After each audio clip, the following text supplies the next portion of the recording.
My girlfriend said, "You don't mind if my coworker joins, right? He's more fun than you anyway." They spent the whole dinner laughing at jokes I wasn't part of.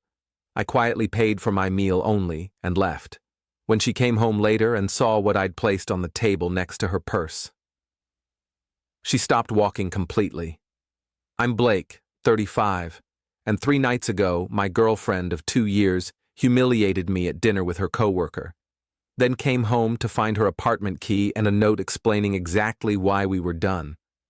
What she didn't expect was that I'd already been documenting her behavior for weeks, and that single dinner was just the final piece of evidence I needed to walk away with zero guilt. I met Rachel when I was 33. She was 30, worked in digital marketing for a tech startup, had this bubbly personality that drew people in. We met through a dating app, hit it off on the first date, and fell into a relationship that felt comfortable and easy. Or at least it did for the first year. Around 6 months ago, Rachel started a new position at her company. More responsibility, bigger projects, working with a new team. She seemed excited about it, talked constantly about her colleagues, especially one guy named Tyler. Tyler was apparently hilarious, brilliant at his job, always had the best ideas in meetings. Tyler this, Tyler that. I didn't think much of it initially. She was excited about work, that's normal. But then the comparisons started. Tyler suggested this restaurant. He has such good taste. Tyler made everyone laugh so hard today, you would have loved it. Except she never seemed to think I'd actually love it, because she never invited me to meet these colleagues she spent so much time talking about. 3 months ago, she started working late more often. Team meeting ran long. Working on a project with Tyler. Happy hour with the work crew. I'd ask if I could join sometime. She'd say it was just work people, I'd be bored. Fair enough, I thought. Everyone needs their own social circle. But I started noticing other things. She'd angle her phone away when texting. She'd take calls in the other room. When I'd ask about her day, she'd give vague answers. Classic signs, but I wanted to believe there was an innocent explanation. 2 weeks ago, I did something I'm not proud of but don't regret. Rachel had left her laptop open on the kitchen table, logged into her messages. I shouldn't have looked, but I did. What I found was months of messages with Tyler, not explicitly sexual, but definitely inappropriate. Inside jokes, complaints about me being boring or not getting her sense of humor, Tyler calling her gorgeous, and her responding with blushing emojis. Messages about grabbing lunch or drinks, always just the two of them. Plans to meet up on weekends when she'd told me she was doing girls' brunch or running errands. I took screenshots of everything, sent them to myself, deleted the evidence that I'd been in her messages. Then I started planning my exit. I didn't confront her immediately. I wanted to see how far she'd take it, how blatant she'd be, whether she'd actually respect our relationship or keep pushing boundaries. Last Friday night, Rachel came home around 6 p.m. and said, "Hey, so change of plans for dinner tonight." We'd planned to go to this Italian place we both liked, just the two of us. Friday date night, something we'd been trying to maintain despite her busy schedule. "What kind of change?" I asked. "Tyler's coming with us. That's okay, right?" "You invited your coworker to our date night?"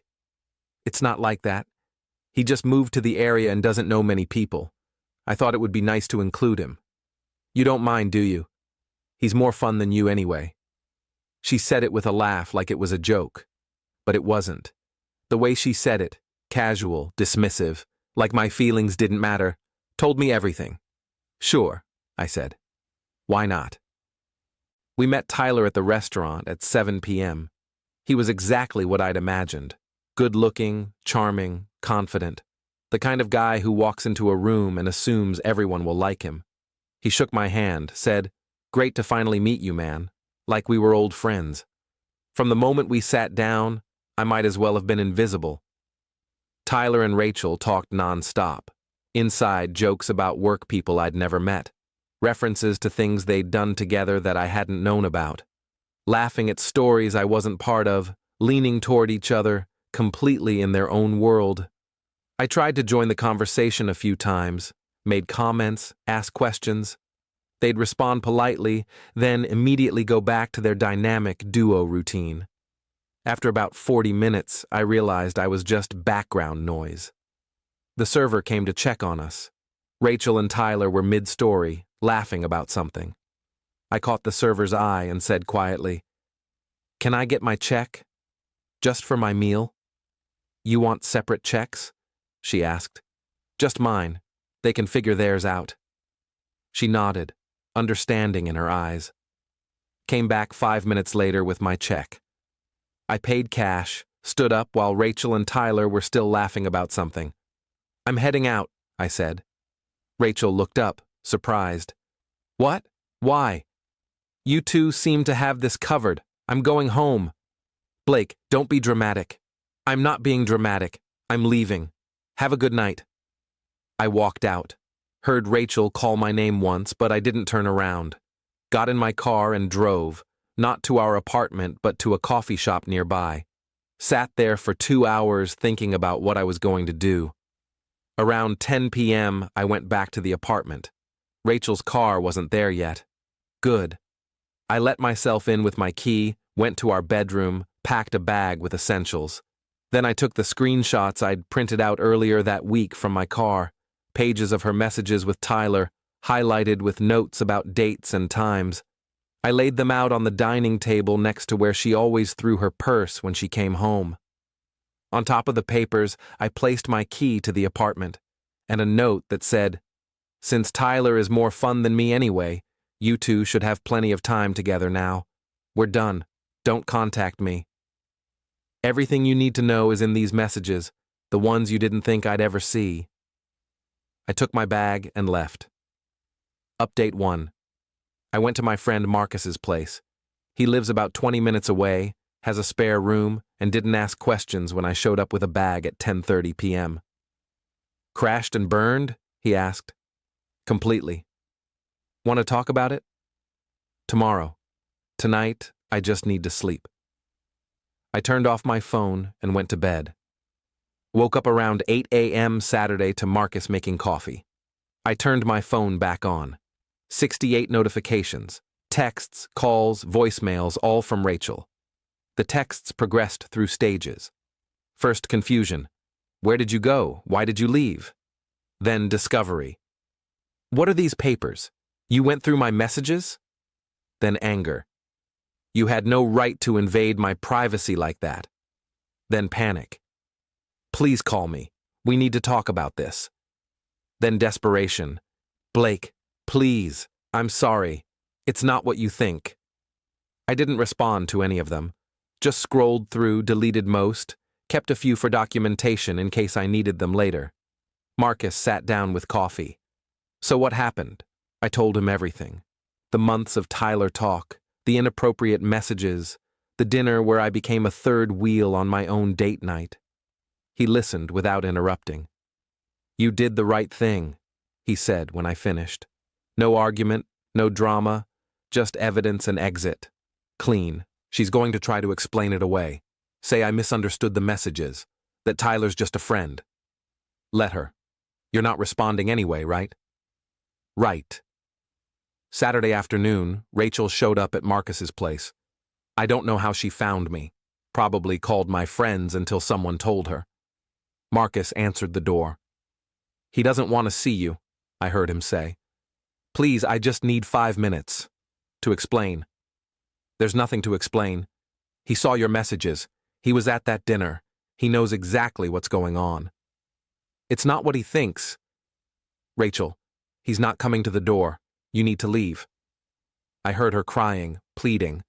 Then I heard Marcus close the door. He came back to the living room. "She's gone." "Thanks, man." "You good?" "Yeah, I'm good." Update 2. Sunday, Rachel tried a different approach. She texted, "I talked to Tyler. Told him we can't be friends anymore. I chose you. Can we please talk?" I didn't respond.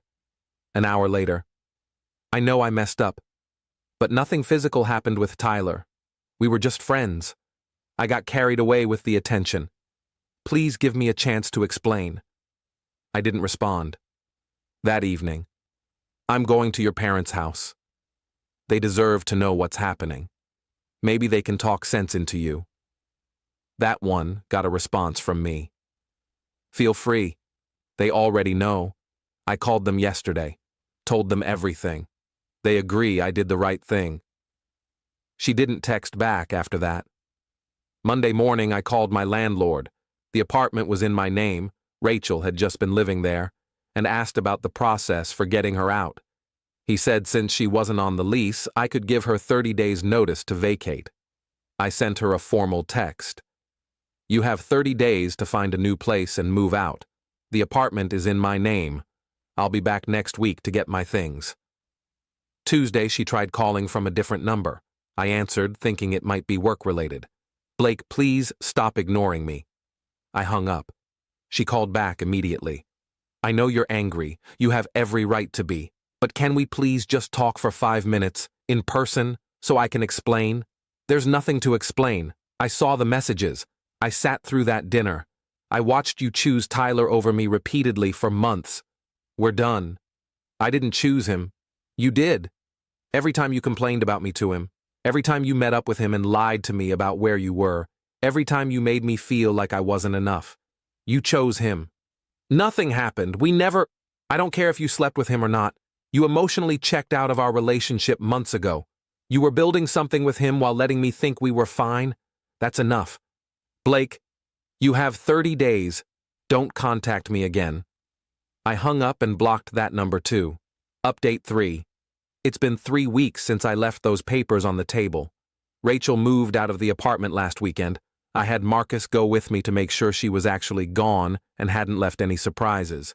She'd taken her stuff, left my things alone, didn't trash the place. Small miracle. She left a letter on the kitchen counter. Long handwritten thing apologizing, explaining that she'd gotten caught up in Tyler's attention because she felt like I didn't see her anymore. That she'd made terrible choices but never physically cheated. That she wanted to try therapy to work things out. I read it once, then I threw it away. Tyler apparently got fired. Not because of the relationship stuff, their company didn't care about that, but because Rachel, in her desperation to prove she'd chosen me, had gone to HR and accused him of harassment. Made up stories about unwanted advances.